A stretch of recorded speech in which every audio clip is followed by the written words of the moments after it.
Good morning मित्रांनो, Shri Swami Samarth. Blog उशिरीमध्ये मी श्रीकांत अजून एक आपल्या नवीन व्हिडिओमध्ये सगळ्यांचं खूप खूप स्वागत करतो. तर वाजले सकाळचे 4:45 आणि आपण झालेलो आहोत लॉग इन. आता CNG रात्रीच भरून ठेवला होता, परंतु प्रेशर पण जास्त नव्हता आणि 2-3 पॉईंट पण आता डाऊन झालेले आहेत. तर पहिल्यांदा CNG भरू, व्यायाम करू आणि त्यानंतर कामाला सुरुवात करूयात.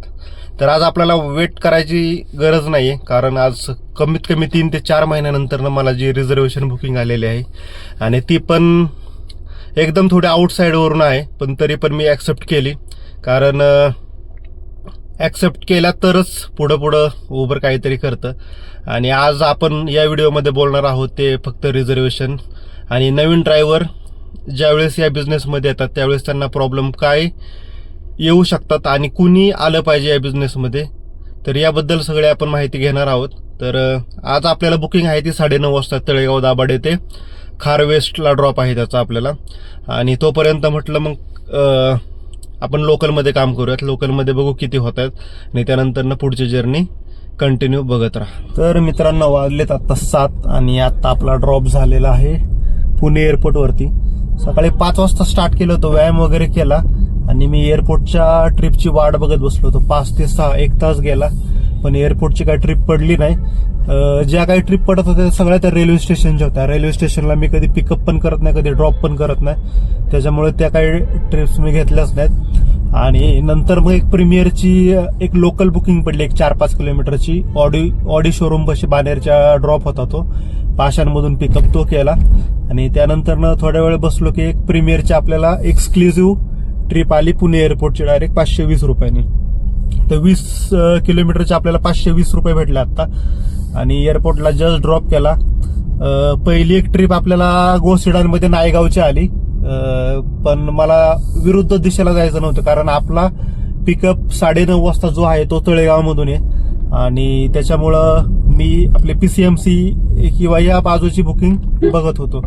तर आपल्याला आता परत 462 रुपयांनी 462नी निगडीची बुकिंग पडलेली आहे गोसिडांमध्येच.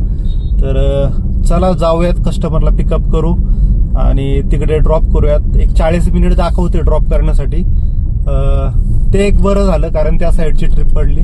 आता हळूहळू 9:30 पर्यंत आपण तळेगावमध्ये आपल्याला पोहोचायचंय पिकअपसाठी. उबेर हा ना.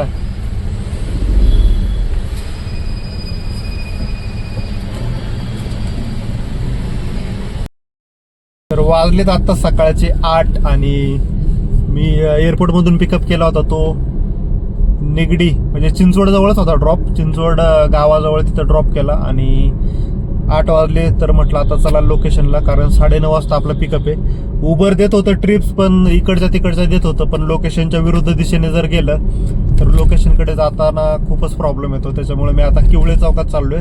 म्हटलं नाश्ता करून घेऊ. CNG तर काय आहे तसा, एक 65 किलोमीटर गाडी चालली भरल्यापासून, पण तिथं एक CNG पंप आहे, तर तिथं CNG पण भरून घेऊ. ब्रेकफास्ट करून निवांत बसू आपण. सकाळी एक 5:30 पावणे 6ला आपल्याला पहिली ट्रिप पडलेली. 8 वाजेपर्यंत 1100 रुपयाचा धंदा केला आपण. आणि ही रिझर्वेशनची बुकिंग तर आहेच आपल्याला, त्याच्यामुळं जाऊयात आता. पहिल्यांदा ब्रेकफास्ट करून नंतर कस्टमरच्या लोकेशनला डायरेक्टली जाऊयात.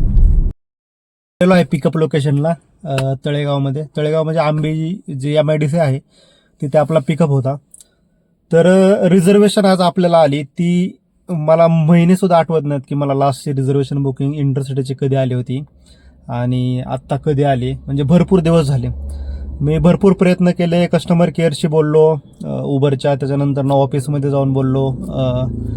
तर म्हणजे हेच सेटअपबद्दल की रिझर्वेशन काय येत नाही, रिझर्वेशन चालल्यात कुठं.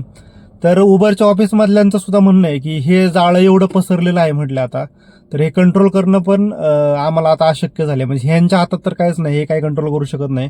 जे काही कंट्रोल करायचं ते आता सध्या तरी म्हणजे हे जे चाललेलं आहे सगळा स्कॅम तो चाललेला आहे दिल्लीमधूनच. म्हणजे आपला देश असा आहे की कुठल्या लेवलला भ्रष्टाचार लोक करू शकतील ह्याचा आपण विचार सुद्धा करू शकत नाही.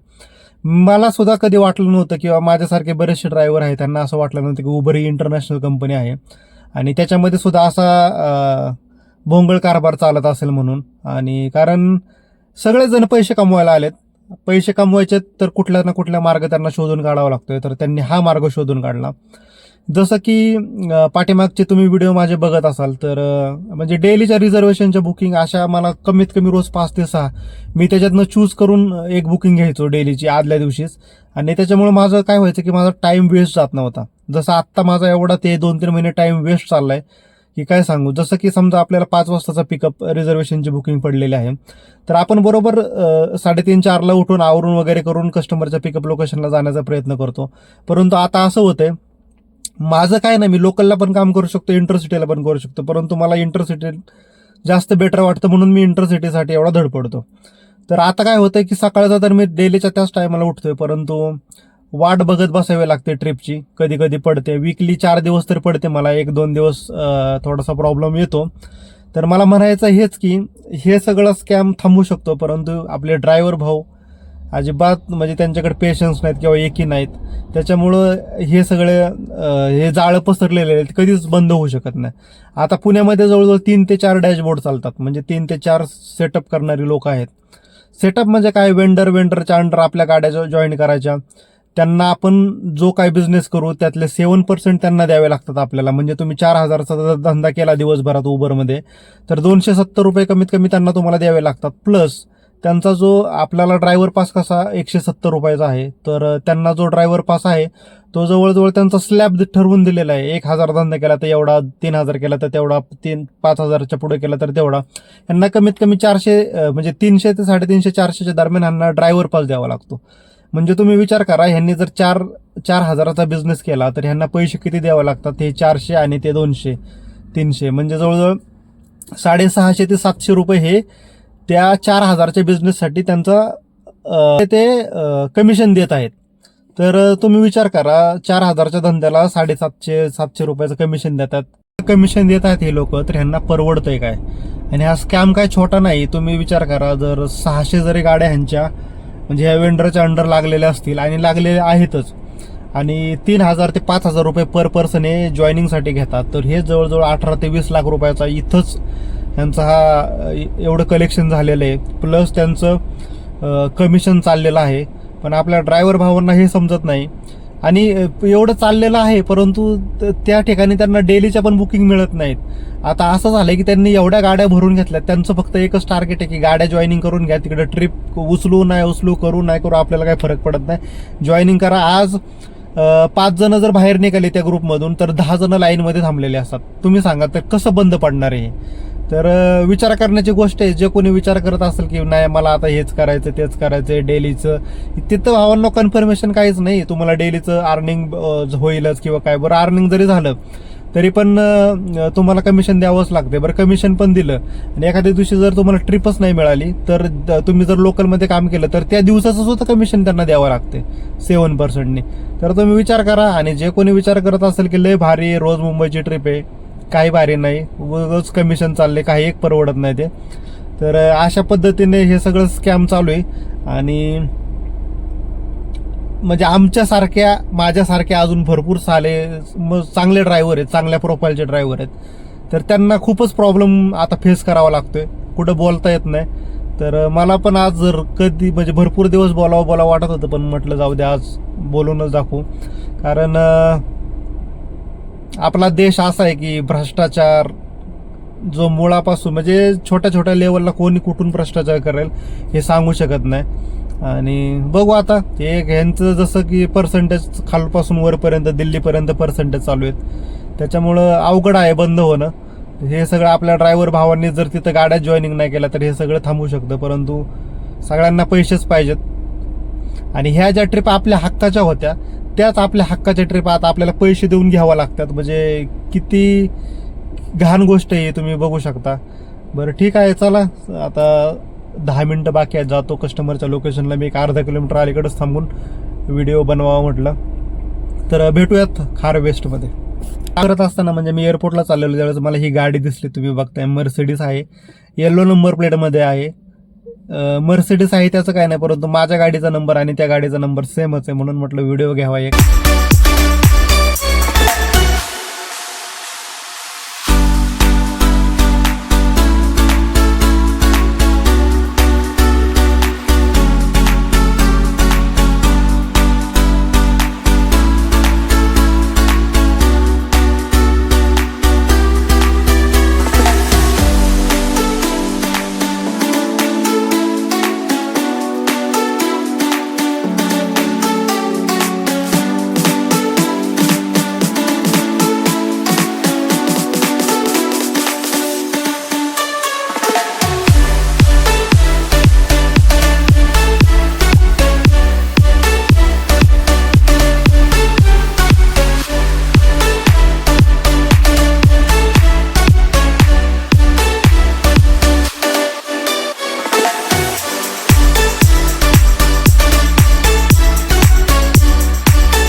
12:30 वाजता आपला ड्रॉप झाला खारमध्ये.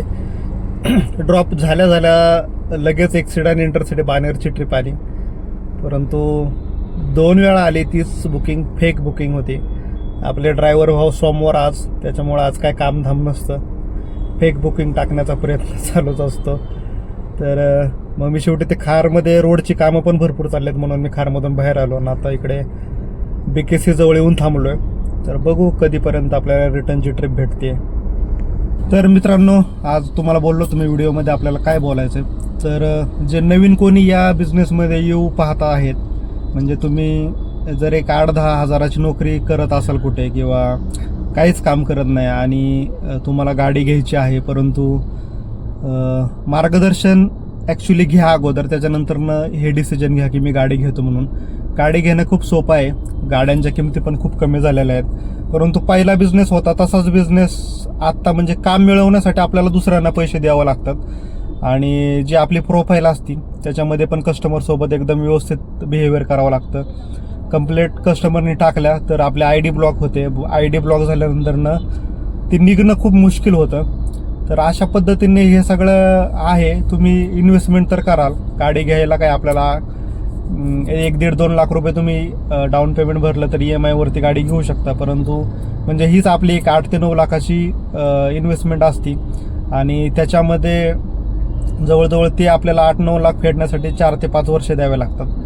तर मी एवढंच सांगेल की जर तुम्हाला या बिझनेसमध्ये यायचं असेल तर अगोदर तुम्ही अनुभव घ्या, त्याच्यानंतर डिसिजन घ्या, कारण दिवसेंदिवस काहीतरी नवीन येत राहते आणि त्याच्यामध्ये ॲडजस्ट करणं खूप अवघड होते. आता तसं पाहिलं तर मी 6 ते 7 वर्ष झालं याच्यामध्ये आहे आणि जवळजवळ 8,000 ट्रिपांचा मला एक्सपिरियन्स आहे. त्याच्यामुळं मी तरी म्हणजे सेटअप आला हे आला ते आला आपल्याला काही फरक पडत नाही. मी व्यवस्थित काम होते आपलं आणि करतोय. परंतु जे नवीन कोणी येताल, तुम्हाला वाटत असेल की म्हणजे व्हिडिओ बघून की हा डेली मुंबईला जायचं, जाऊन येऊन 4,000 रुपये होतात, 1,000 तास हे निघाला 3,000 रुपये शिल्लक राहतात. तर हे सगळं म्हणजे विचार करण्यासारखंच आहे फक्त, परंतु ज्यावेळेस आपण प्रॅक्टिकल करतो त्यावेळेस मार्केटमध्ये काम मिळवणं तसं पाहिलं तर सोपं पण आहे खूप आणि अवघड पण आहे. आता ज्याच्या त्याच्या पर्सनॅलिटीवरती डिपेंड आहे. त्याच्यामुळं थोडासा विचार करा आणि नंतरच डिसिजन घ्या गाडी घ्यायची नाही घ्यायची. आता ज्यांनी घेतलेल्या आहेत त्यांना म्हणजे मला कधी कधी मी असं रस्त्याने जाताना बोलत असतो, कुणी नवीन गाडी दिसली तर कुणाला कसलाच अनुभव नसतो, तरी पण कुठल्या बेसिसवरती गाड्या घेतो आपण हे समजत नाही. कारण स्ट्रगल बघा, कुठल्या पण गोष्टीमध्ये स्ट्रगल तर तुम्हाला करावंच लागणार आहे, परंतु जे काय आहे ते थोडंसं विचार करूनच करा. कारण एकदा तुम्ही पाऊल पुढे टाकल्यानंतर पाठीमागं फिरणं खूप अवघड होणार आहे आणि पाठीमागं जरी फिरायचं म्हटलं तरी त्याच्यामध्ये तुम्ही 1 ते 2 लाख रुपये तुमचं नुकसान होणार आहे परत. आणि ते 1 ते 2 लाखाचं नुकसान भरून काढण्यासाठी तुम्हाला काय करावं लागेल ते तुम्हालाच माहिती आहे. तर एवढंच सांगेल की गाडी घ्यायची आहे असं भरपूर जण बोलतात किंवा व्हिडिओ बघतात आणि गाड्या घेण्याचा विचार करतात, परंतु अगोदर अनुभव घ्या, त्यानंतर डिसिजन घ्या. तुमच्यावरती आहे, तुमची कॅपेबिलिटी काय आहे हे तुम्हाला स्वतःला माहिती. उगाच दुसऱ्याला विचारून दुसऱ्याचं बघून काही एक करू नका. आत्ताच तुम्ही बघा, आता मी 12:30 वाजता ड्रॉप झाला आहे माझा आणि पेशन्स असणं खूप गरजेचं असतं. 2 फेक बुकिंग पण पडल्या, परंतु मी थांबलेलो आहे. मला माहिती बुकिंग तर पडणारच आहे, कारण आपलं प्रोफाईल त्या लेवलचं बनवून ठेवलेलं मी आहे. गाड्या किती पण असल्या तरी आपल्याला काही फरक पडत नाही, ट्रिप ही पडणारच आहे, पण कधीपर्यंत पडणार आहे हे मला पण माहीत नाही. तर हेच वेटिंग करायचं आता आणि त्यानंतर ट्रिप पडल्यानंतर फिरूयात आपण रिटर्न पुण्यासाठी. 5 आणि आपल्याला सांताक्रूजमधून आता चिखलीची बुकिंग पडली आहे. आज जरा खूपच स्लो दिसतात बुकिंग, कारण मंडे पण आहे आणि पाठीमागचा आठवडा पण तसा पाहिला तर भरपूर स्लो होता आणि आत्तासुद्धा खूपच लेट बुकिंग पडली.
मित्रांनो, वाजलेत आता 9 संध्याकाळचे आणि आपण आहोत नवी सांगवीमध्ये. तर सांताक्रूजमधून आपण पिकअप केला होता, चिखलीमध्ये ड्रॉप केला आणि त्यानंतर येता येता आपल्याला चिंचवडमधून परत नवीन सांगवीची एक बुकिंग मिळाली, कारण घराजवळची होती म्हणून मी ती ॲक्सेप्ट केली आणि आत्ता जस्ट ड्रॉप केला. तर तुम्ही सकाळपासून बघितलं असेल, आपण सकाळी पहाटे 5 वाजता स्टार्ट केलं होतं आणि आत्ता वाजलेत 9, म्हणजे 5 मिनिटामध्ये मी घरी पोहोचेल. तर आपली ड्युटी झालेली आहे कंप्लीट 16 तास. म्हणजे 16 तास काम जरी नसलं केलं आपण तरी पण वेट तर करावा लागतो, कारण मुंबईमधून आज लेट बुकिंग मिळाली, त्याच्यामुळं आज जास्त वेळ लागला. नाहीतर एवढा वेळ शक्यतो नाही होत, पण सगळे दिवस सारखे नसतात, त्याच्यामुळं कधी लवकर कधी उशिरा ही सगळी कामं आपल्याला डोक्यात ठेवूनच काम करावं लागतं. तर अशा पद्धतीने आजचा दिवस एकदम म्हणजे 16 तास काम केल्यानंतर कंप्लीट झाला. तर बघू शकता की म्हणजे एवढं सोपं पण नाही आणि अवघड पण नाही. ज्याला मेहनत करण्याची आवड आहे किंवा तो करू शकतो, तर त्याच्यासाठी हे काहीच नाही आहे. पण कारण सांगून ट्रॅफिक जास्त आहे, ट्रिपच नाहीत, हेच नाही तेच नाही करत करत गेलं की आपला बिझनेस काय होत नाही. त्याच्यामुळं मॅक्झिमम ट्रिप ॲक्सेप्ट करून कंप्लीट केला तर दिवसभराचा बिझनेस पण होतो. असं नाही की लोकलला पण काम होत नाही, होतं, पण ट्रिप्स आपण कुठल्या ॲक्सेप्ट करतो त्याच्यावरती भरपूर सारं डिपेंड असतं. तर चला, हा व्हिडिओ आपण इथेच थांबूयात. तर मला भरपूर म्हणजे बोलतात की नंबर दे, पण नंबर तर काही देऊ शकत नाही मी. इथं माझी इंस्टाग्रामची खाली ID टाकतो, त्याच्यावरती तुम्ही मेसेज करू शकता, त्यानंतर ना मी तिथे तुम्हाला नंबर देईल. तर हा व्हिडिओ आपण इथेच थांबूया. हा व्हिडिओ आवडल्यास नक्की लाईक करा, शेअर करा, कमेंट करा. भेटू पुन्हा एकदा अशाच एका नवीन व्हिडिओमध्ये. तोपर्यंत बाय बाय, टेक केअर.